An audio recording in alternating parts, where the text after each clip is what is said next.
Oh, laidan. Petro. Nggih, Ndara Pragoto ya. Wah. Kae sing muncul klambihe sapa e? Bagong. Wah, setan tenan. Buaturan ditata krama nganggo trening abang leteke ra jamak-jamak.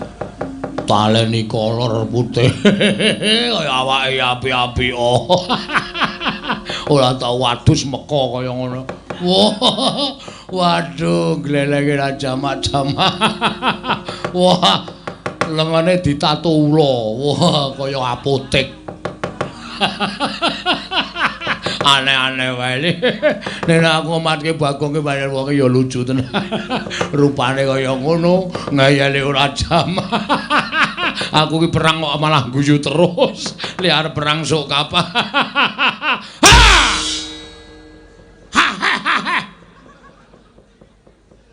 Ora getak ngono to, men cerewet kowe. Ki menungsa ya padake apa? Wah, nggri sing guyah-guyah bandem batako raimu kowe. Nesu. Nesu. Getak ya ora galak malah lucu. Untune iki dijabutke. Wong getak kok untune somak. Untu marpotol apa, Gong? Kok dijabut kanggo ngono lho.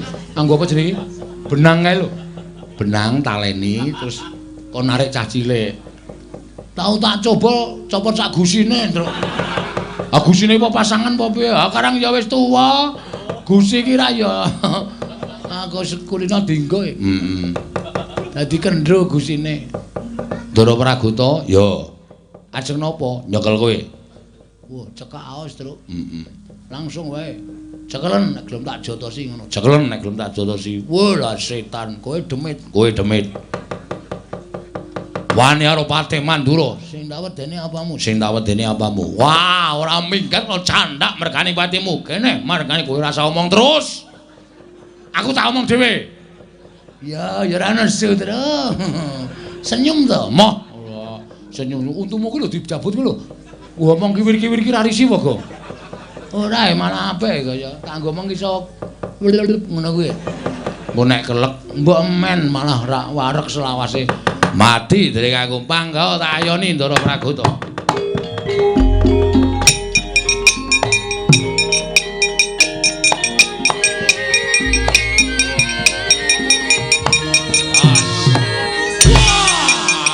Wong siap.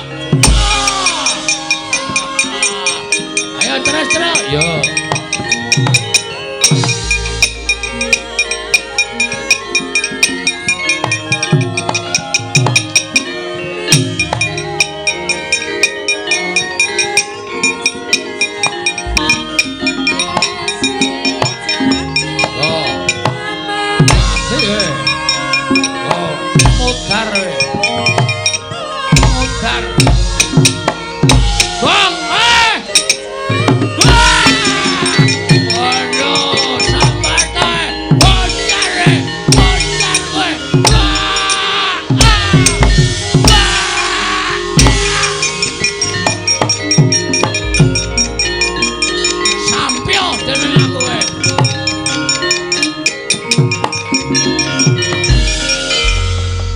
Mentuk palu gedene semono kae.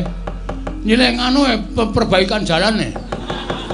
Ngendi? Ngisor kono ngambil, Pak. Gotong gedhe, Pak. Cuthuke ndase Pragoto modar kalau. Gedhe abikan kejet-kejet. Nek nganti mati karemu lho, Kong. Iso mati kok? Ya iso. Pragoto iki iso mati to? Iso, kae iki menungso e. Waduh mongko nggon pas mburi kene iki, Truk. Wah, gagar otak. Tenan kae engko nek nganti cangkeme metu mbluke gagar otak berat. Terus pingsan, terus mati. Kowe goleki polisi. Kowe kok ora omong to, Truk? Mbok ora meden-medeni to. Wong lan uthuk meng lirih. Lirih apa? Wong saka kene krungu mak klothak ngono kok. Kae iki mau ki watu. Watu apa? Iki senengane karepmu lho nek mati. Ora tanggung jawab lho. Wong perang kok mikir mati mbok men. Wis ora bakal tak pikir modar ya wis. Petro. Ponokan Bagong ora minggat saka negara Ngamarta Glandang Negara.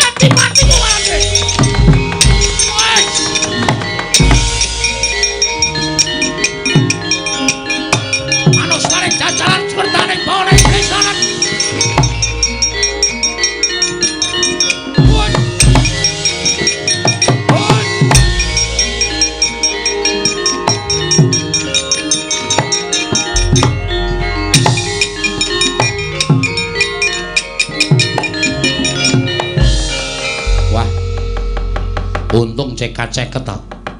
Sinuwun mandura tak rungokke lah kok duka yae sini Petro Kanong para kraminggan saka negara ngawarta glandang nenggala. Brubut melayu. Waduh.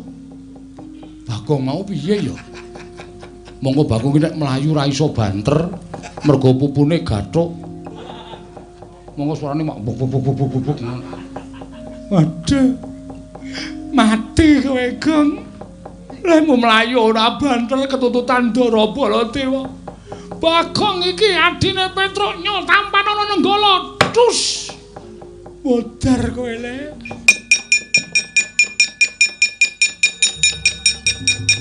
Lho. Iso slamet, Gong. Asem aku ngojek e. Lho. Ngojek? Ora iso mlayu kok. Oh ya syukur nek kowe ndek ide ngojek.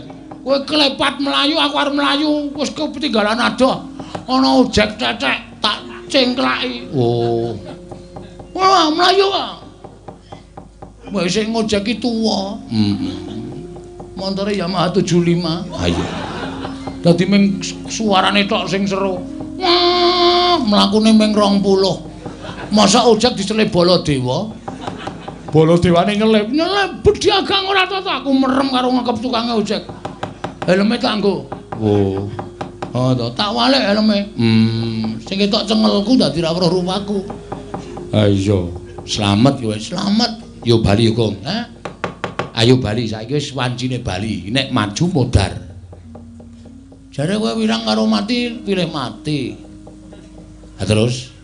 Terus ngapa iki? Iso ngalake anak-anak Pandhawa kok bareng kono bantongane metu kok kene bantongane ngejak mulih. Ora gayeng iki. Ha terus maju terus. Aku mati nek maju. Ingat. Mati utama langsung swarga. Mergo kowe mbelani bapak. Oh iya ya. Wis malah tentrem ning swarga, Tru. Ora usah ngliwet. Ora usah nggodhog wedang apa-apa kebutuhan dicukupi karo widodari. Kowe ora digoleki mendring. Ha iya.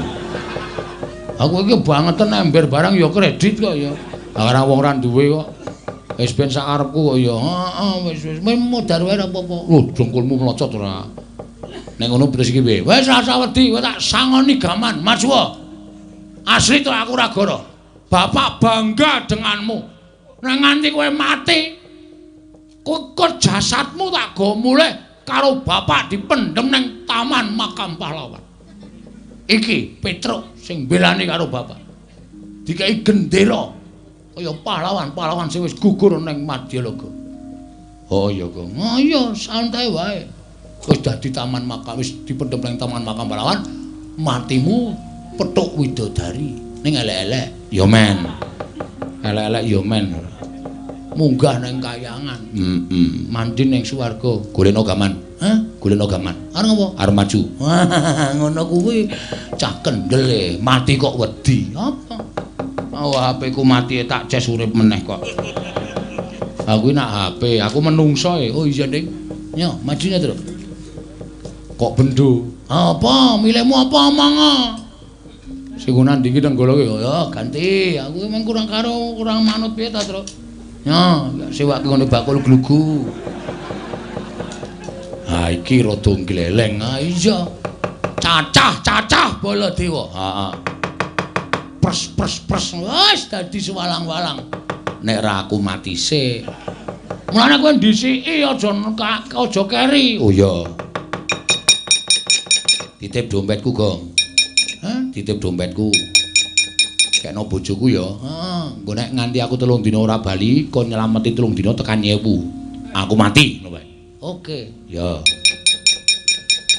Anakku sing barep lanang kae wis arep lulus SMA. Sesuk lebokno ning perguruan tinggi. Lah sah tinggi-tinggi kok nek tiba ngrekoso. Ku sik perguruan tinggi iki lho, fakultas. Kowe iki piye ta terus sekolah ketekan SMA kon fakultas. Fakultas kuwi jurusan. Kenek, udu. Pokoke ngono universitas. Oh lah, maksudku ngono kuwi ora sing intelek omongane. Oh iya. Wis kono maju kono? Ya. Taman iki ya kon. Taman yo gradi cengele Baladewa. Tugel-tel gulunge cacah-cacah. Ya. mutilasi. Ya. Ayo, Amuk Suramarata, Jayawrata. Imbang yen padha-padha ya iki grajiku tampan ana legane.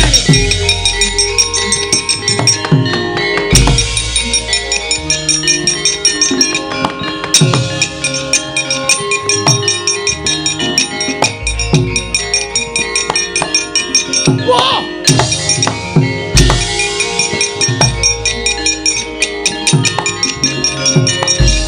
Wah, parusmaning jajaran iblis larat menungso ora tataran. Wah, dalah. Iki Petruk nggawa graji iki oh iki. Ae susah entuke pokoke. Mungsuhe Nenggala kok iki pamunaing satu sekti. Tamake Gunung Jugruk Sekorasat.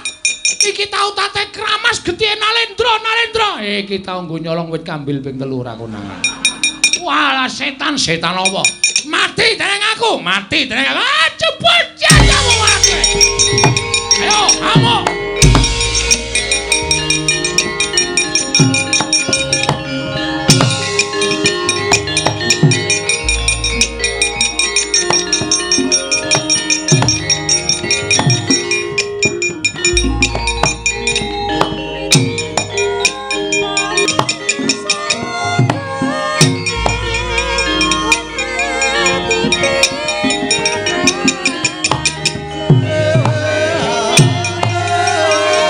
Sewu rapatanipun ingkang raka tadah wadana.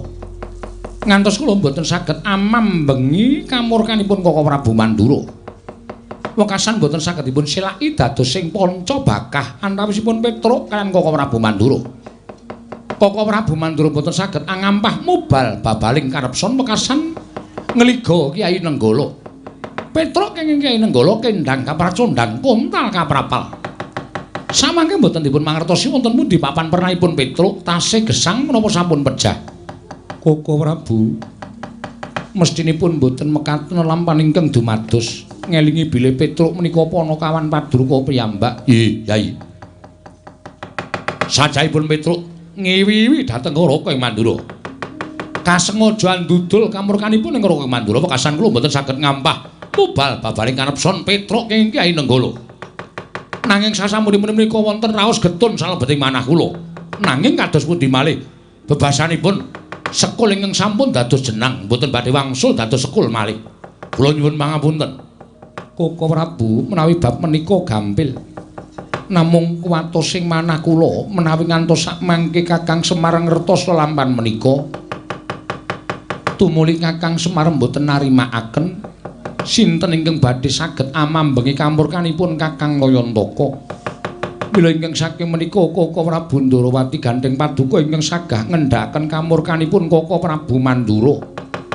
Parandene gagar wigar tanantuk karya kula nyuwun pangapunten paduka Kanjeng Koko Prabu kedah tanggel jawab perkawis menika. Yai, kula wonten paring adhawuh. Bab tanggel jawab kula mboten badhe selak. Namung wonten sukune lan ing penggalih paduka Yai Prabu kedah paring pustaka jamus miyang jimat Klimasada. Mesakaken dhateng kawula kula ingkang nandhang pegebluk kepareng maringaken pustaka jamus Klimasada tumunten kula badhe maluyakaken negaring Ndarawati. Mangke menawi Ndarawati sampun ketingal padhang. Tumunten kula badhe ngunduraken pustaka jamus Klimasada wonten negaring Amarta lan ngupadi wonten pundi dunungipun Petruk. Saestu Koko Prabu, Yayi, kula mboten badhe wantun atur lamisan paduka Yai Prabu Ngamarta. Menawi kula mekaten dinten sakmangke monggo pustaka jamus Klimasada kula aturi nampi. Nanging menawi mangke negari Ndarawati sampun ketingal padhang, kula suwun pustaka kakunduraken wonten negari Ngamarta. Lan paduka Kanjeng Koko Prabu kepareng mangupaya wonten pundi dunungipun Petruk. Oh inggih, ngestaken dawuh. Koko Prabu Mandura, nggih. Sawetawis Koko Prabu kula tilar wonten negari Ngamarta. Gusti, aku kok tinggal ning Ngamarta iku arepe piye? Monggo praptakone negara Ngamarta ku mung minangka dadi saksi tama atur ing Kyai Kresna inggih kunjuk Yai Prabu Samiaji. Koko Prabu leres ngendikanipun Koko Prabu Mandura, kula nuwun mapunten kula badhe munjatrosanipun Koko Prabu Mandura. Mangke menawi negari Ndarawati sampun padhang, kula ngunduraken pustaka jamus Klimasada sinambi amethuk paduka Kanjeng Koko Prabu. Ngono Kresna. Inggih. Ya. Yen pancen kaya mengkono aku mengkari manut. Mila klaturi lenggah sawetawis wonten negari Ngamarta, Yayi Aji wonten dawuh. Pusaka kula aturi maringaken. Lan sak mangke kula nyuwun pamit wangsul dhateng Garing Ndorowati. Koko Prabu monggo kula aturi nampi. Namung sembah kula ingkang nderekaken Jengkar Paduka Kanjeng Koko Prabu Ndorowati. Koko Prabu ora kaya adat sabene. Iki para Pandhawa kalah nglumpuk ana ing bangsal pengrawit. Monggo pendak-pendak pun Kakang Suwana ning Praja Ngamarta tansah sinugata panembrama ingkang banget gawe bombong penggalihipun Kakang. Nanging kok ora ana ingkang paring pangandikan Yai Darma Kusuma sajake ewa nyawang pun Kakang. Werkudara gligaping paningal kaya ora tajem. Arjuna ya semono uga tumungkul ing Kisma. Koko Prabu? Nggih. Wonten menapa menika? Gusik. Kowe kok dadak takon ana apa iki? Sirmu piye? Lagi wayahe Prabu Ndorowati mungkur saka negara Ngamarta. Nalika semono kowe sowan ana ing Praja Ngamarta nganti kalawan pun Kakang. Pun Kakang tok dadekke saksi tama bakal atur Risyadi kunjuk Yai Samyaji. Ngandhake enten negara Ndorowati ketaman pegebluk. Mula pun Kakang mbok kanthi dadi seksi nggone Siadi bakal nyuwun kampil pustaka Jamus Klimasada. Barang Siadi nampa pustaka Jamus Klimasada pun Kakang ndok tinggal ning kene. Alasanmu engko yen wis negara Ndorowati katingal tentrem, aku tok pethuk saka negara Ngamarta. Lah kok saiki kowe bali mrene iki arep piye? Ya aja gawe bingung atiku lho Kresna. Setyaki wonten timbalan. Wis kecandhak saiki. Barengipun iki mesti ana Surya kembar. Mboten ketingal. Wis tak uruse dhewe kok rasa melu-melu Setyaki. Nggih, ngatus-atus Koko Prabu. Yayaji.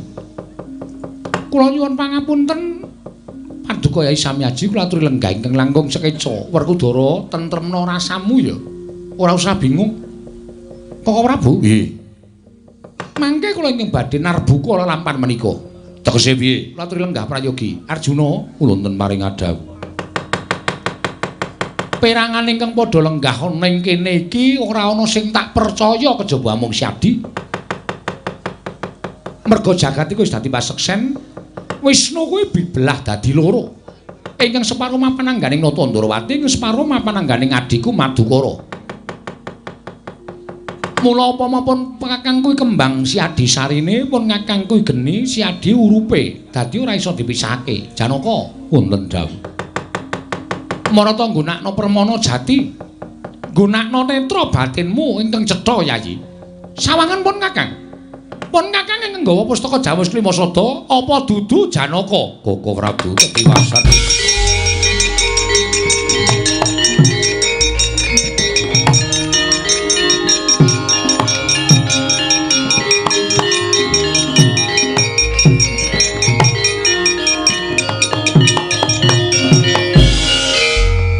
Mboten kinten babar pisan bilih negari Ngamarta kedatengan Durjana ingkang membuh paduka Kanjeng Koko Prabu tumuli nyidra pustaka Jamus miang jimat Klimasada.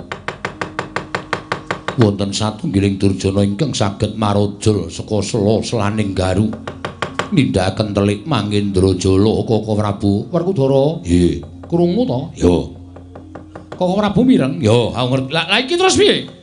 Lah yen ngono jebul sing nggawa pustaka Jamus Klimasada mau dudu Yai Kresna. Arjuna seksinipun. Menapa Koko Prabu badhe tidha-tidha lan aturipun kadang kula panengah? Ya ora. Ning lah terus rampung piye kahanane kok dadi kaya ngene?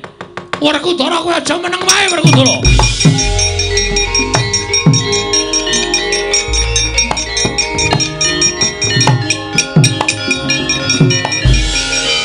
Kresna kakangku.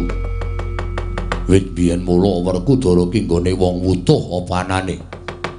Nadyan kanthi pawadan kowe nggunakake Janaka mbok nutup-nutupi awakmu. Nanging Werkudara percaya karo paningalku dhewe.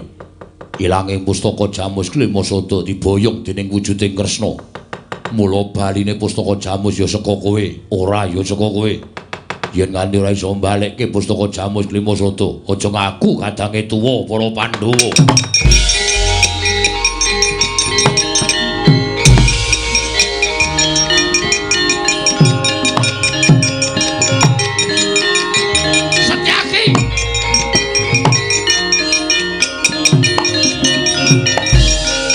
Ana wong arep metu kok digondheli kagrem iki. Kresna, kula wonten maring adhawuh. Tak pikir-pikir Werkudara ki arep wong mloho ning ucape sarwa bener. Mula aku ya ngertine sing nggawa Ratu Ndarawati wujude Kresna. Yen nganti sira Yai Prabu ora iso nemokake meneh pustaka Jamus Klimasada, kowe padha karo memirang karo pasuryaning pun Kakang. Memirang karo kadangmu tuwa Mandura, Prabu Baladewa. Mbok gawe isin negara Ngamarta. Ora iso nemokke aja ngaku dulurku nom Pak.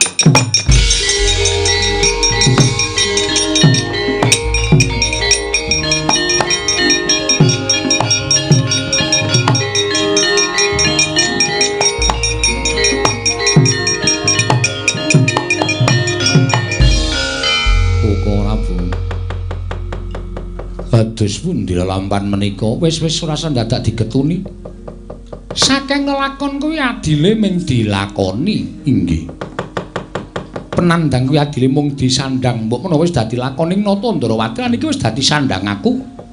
Tak nggone Janaka ora usah kuwatir. Inggih, nanging pustaka Jamus Klimasada ical, ilang kuwi ora iso digoleki to. Waton sinartan pambudidaya, menungsa diwenehi akal, pikiran kuwi dienggo budidaya. Inggih, ora kok menggo wangun-wangun, inggih. Semono uga Janaka tak jaluk sesuk meneh sing tanggap ya Yayi Bareng Paduka.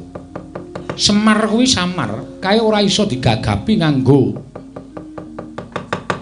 Ya kuwi nalar sing ganep. Kakang Semar kae panjalmaning dewa. Kae weruh sadurunge winarah. Mula sejatine iki mau utusan karo Petruk merga Kakang Semar ngerti yen to negara Ngamarta kuwi ketaman mendung. Ora suwe meneh mesti dadi udan. Mula Kakang Semar mbudidaya dadi pepayung ning tinemune Pandhawa ora tanggap. Samengko mendung wis dadi udan, malah wis banjir ana negara Ngamarta. Bareng Paduka, ayo budal ning Karaka Dempel. Wonten menapa nyuwun dawuhing Kakang Semar. Lan nyuwun pangapura dene para Pandhawa kurang tanggap. Koko Prabu ngestaken dawuh karo pun Kakang bareng semonggo kula dherekaken Koko Prabu.